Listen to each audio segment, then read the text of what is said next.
मुझे कर दे मुआफ अपने रसूले पाक के सदके,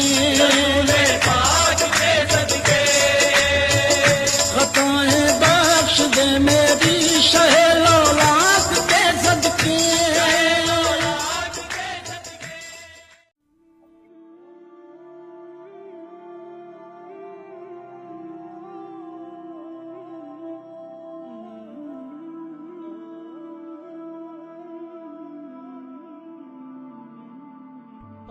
जिनको नमाज पढ़ने से सुकून ना मिले, इन्हें चाहिए कि सुकून से नमाज पढ़ें।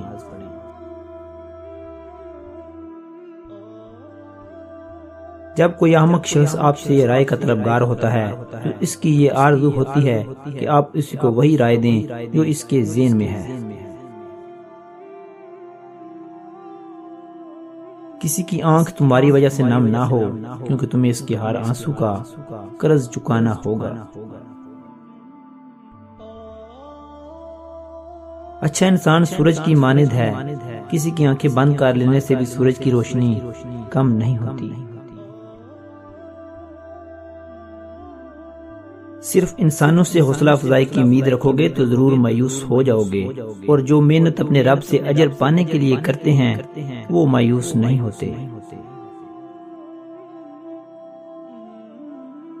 एक दूसरे की बात को बर्दाश्त करना जिंदगी के सफर को आसान बना देता है। अगर एक गुस्से में आ जाए तो दूसरे को अपना रवैया नरम कर लेना चाहिए, इससे मजीद बात नहीं बढ़ती। अच्छे लोग सड़क के किनारे लगी रोशनियों की मानंद होते हैं, जो फासले को कम तो नहीं करते, अलबत्ता रास्ते को चलने वालों के लिए आसान जरूर बनाते हैं। इनकलाब कुर्बानी दिलवाने वालों से नहीं, कुर्बानी देने से आता है।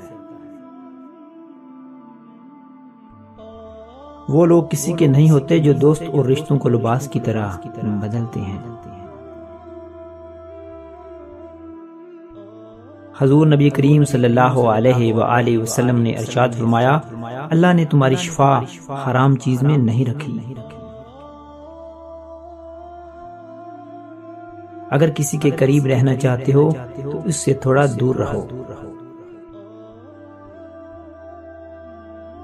अपनी अहमियत जानने के बाद भी किसी के साथ लटके रहना हमाकत और बेइज्जती का बायस है। दिल मजबूत करो, जहाँ अहमियत ना हो वहाँ बैठे ना रहो। मियाँ बीवी में लड़ाई घर की तबाही, मियाँ बीवी में मोहब्बत घर पे अल्लाह की रहमत।